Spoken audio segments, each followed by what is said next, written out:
If we could stand for the Pledge of Allegiance, please. I pledge allegiance to the flag of the United States of America and to the republic for which it stands, one nation, under God, indivisible, with liberty and justice for all.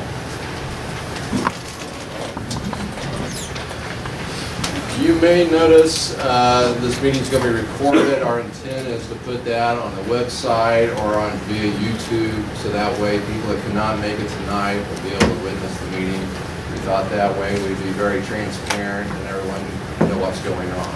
So that's why we have the camera going.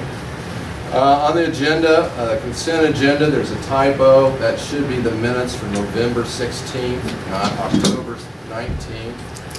So, on the minutes, any changes, corrections? Okay, the claims, any changes or corrections? Personnel report, Mr. Clevenger. Resignation, Kristen Comp, instructional assistant at Yorktown Elementary, effective December 10, 2010. Appointments transfer, all for 2010-2011 school year. Nicole Nickham, diving coach at Yorktown Middle School, 50% assistant stipend. Judy Scott, special education homebound instructor, maximum 5 hours weekly. Volunteers for the 2010-2011 school year. Brian Ireland, volunteer 6th grade assistant girls basketball coach at Yorktown Middle School. Dylan Irvin, volunteer assistant wrestling coach at Yorktown Middle School and Yorktown High School. New hires, all for 2010-2011 school year. Grant Brown, assistant wrestling coach at Yorktown Middle School. Erica Drummond, instructional assistant at Pleasant View Elementary, effective January 5th, 2011. And a contract extension, Dr. William Roberson, 8 days per month through July 2011. Go ahead and read it. We're going to go ahead with... Go ahead and read it. Okay, I'll go ahead and read. New hire, Natalie Smith, instructional assistant, Title I, Orchard at Yorktown Elementary, effective December 13, 2010. Okay, field trip, we got a 5th grade camping trip at Camp Tecumseh, the one that they do each year. So before we vote on this, we'll have to do Natalie Smith separately because I got a conflict of interest on that one. So we have a motion to so pass. Moved. Okay, second? Second. Okay, any other discussion? Hearing none. All in favor of the consent agenda, vote by saying aye. Aye. Against, same sign. Motion passes 4-0. For Natalie Smith, new hires, is there a motion? So moved. Okay, second? Second. Any discussion? Hearing none, I cannot vote on this. All in favor of the vote by saying aye. Aye. Against, motion passes 3-0. Public comments. Please, when you come up, we need your name and address, and if you can limit your comments to 3 minutes, we would appreciate it.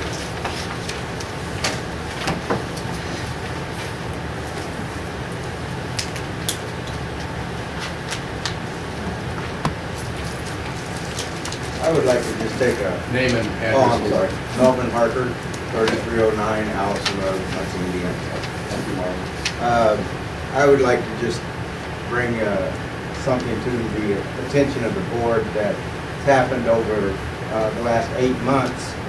A lot of the staff here for this school, the corporation, has done many things for me in the last 8 months. My wife passed away in October, and I was very impressed by the many staff members that came to her funeral. The wellness committee that we have here at the school has made many dishes and is still making dishes for me to eat, so I don't damage because I'm not much of a cook. So. But I've had many staff members here at the corporation of all schools. They have given me gift cards. They have sent me cards telling me that I'm in their thoughts and prayers. The school corporation has showed me so much support that has touched my heart in so many ways. And I just publicly wanted to say how thankful I am to have so many people here at Yorktown School that has showed so much appreciation for me and care for me, for my family. And it has meant a lot to me that the corporation here, the staff members, some that I barely know and some that I've known since I've been here for 10 years now, have showed such a gratitude. I'm very gratitude for all that they've done. Thank you. Other comments?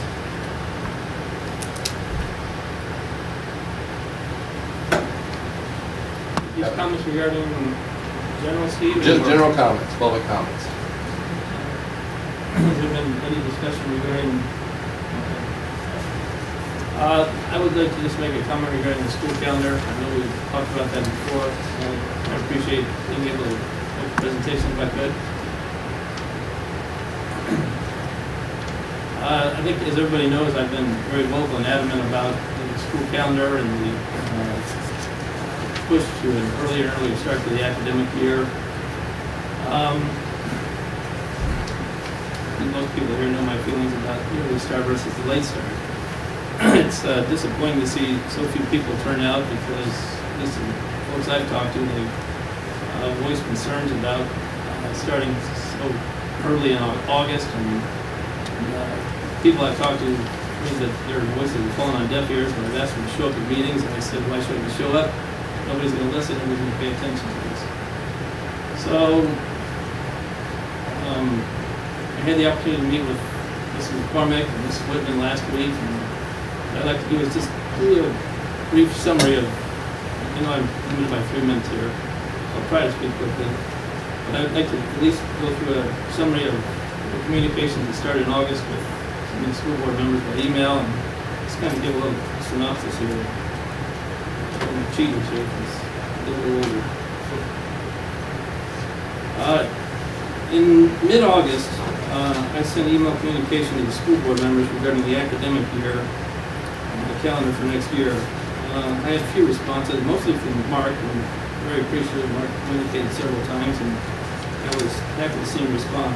Steve, you did send me one email, and I did get one email from Mr. Simpson, and the one from Mr. Lavelle too. Mark has been most vocal regarding the school calendar, and his comments, at least in the email to me, were initially that the academic school year should continue to exist in an early start date because he felt that the student achievement tests were improving throughout the Yorktown school system. In his email note to me, the tests that he referenced were the SAT and the AP scores. And Steve, in your email to me, stated that you were pleased with the progress of the students' AP scores. Nobody else offered any comments other than one that Kathy had sent to me after I sent out some spreadsheets that were prepared in response to Mark and Steve's emails. The spreadsheets that I prepared documented SAT and AP scores of surrounding states, mainly around the Midwest, so we could get comparisons regionally. But I also chose states of Virginia, because I know they started school by state law after Labor Day, and I included Georgia in my spreadsheet because I have family in that state, and they were, my sister-in-law teaches there, and they start school the first week of August. And in the spreadsheets that I presented, the SAT scores and AP scores of students in those states who started school later were higher than those of Indiana students. So the comments regarding SAT and AP scores were negated by the data that I presented. Further conversation with Mark stated that the SAT scores can be taken anytime during the year, so the school year has no real bearing on that, and I agree. That is correct. No argument there. When I presented the data to the school board members, I got a couple of responses back. Kathy's comment to me was, figures don't lie, but liars figure, and that was as far as she went. So my interpretation of that is she either thought I was lying or thought the figures were lying. I'm not sure. She never did respond to me or responded to any of the emails that I sent to her. So Mark had said to me that the SAT score really can't be used as an indicator. I told him I agree. In September, I sent an email note to the administration, or an email was sent to the of parents in the school, documenting if there's a parents forum regarding the academic calendar and the need for the school year to start as early as it did. No parental input was asked regarding the calendar. During the parent forum, additional explanations other than SAT and AP exam results were given for the need to start the school in early August. The most compelling reason given by you, Jennifer, was that M-class testing as well as ECA testing were probably the two most important tests that had to be looked at in order to start the school year so early. I was not real familiar with M-class testing, so I did some research on it and educated myself, as well as the testing frames for the ECA testing to learn the course. Additional reasons for the early start of the school year dealt with sports scheduling, as well as coordinating students' activities with the Muncie Area Career Center.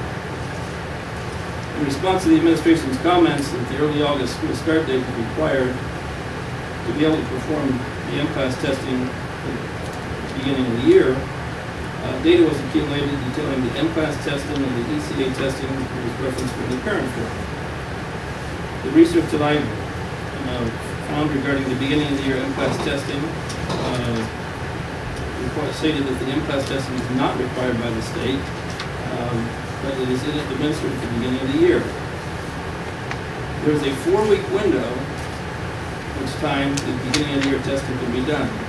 This year, the beginning of the year testing started August 23rd, and it ran all the way through September 20th. So the reason during the parent forum for starting school so early was to get the BOY testing done in August. Well, that's when it was done this year, first week of August, which was the 3rd week of school. But we had a window that extended 4 weeks beyond that with that testing performed. The in-class testing for math this year started September 13th, 2010, and went all the way to October 8th, 2010. So the reason to start the school year so early for the beginning of the year M-class testing, that it had to be done early, is negated by the fact that the state has the date set up and we've got a window of 4 to 5 weeks for this testing to be done. Clearly, a later start date for the school year would have allowed testing to be completed well within the time frame established with the state. Another reason given for the early start to the academic year was the need for a maximum amount of instructional days prior to the AP exams that take place in May. As you know, students from across the nation take the AP exams all on the same day, unlike the SAT exams, which can be taken multiple times during the year. The proposed academic year for calendar year 2011-2012 has school starting on August 9th, 2011, and has a total of 165 instructional days prior to AP testing, which is the first week of May.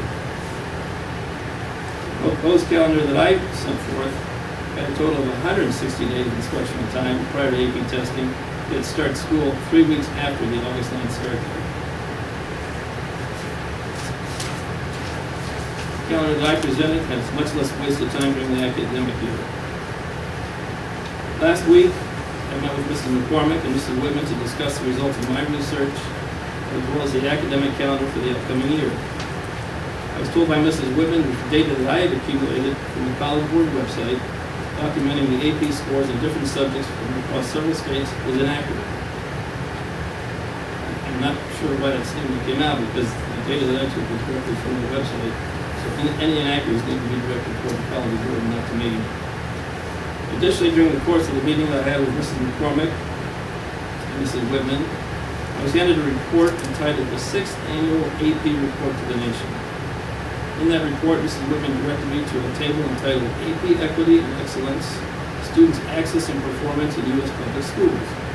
The table listed every state's percentage of graduating class members scoring 3 or higher on an AP exam in high school. Indiana students scored 10.4. Number will be significant. But 2 more paragraphs. I used the information in that table, entered into an Excel spreadsheet, performed a data sort to determine which states' students performed best in these AP tests. After establishing a descending rank of highest to lowest AP test scores, I then researched the data from the top 10 states and the bottom 10 states by looking at a minimum of 20 school systems and up to 30 school systems in some instances, in those 20 states that I listed, top 10 and the bottom 10. The results of the research show that of the 10 states whose students scored highest on the AP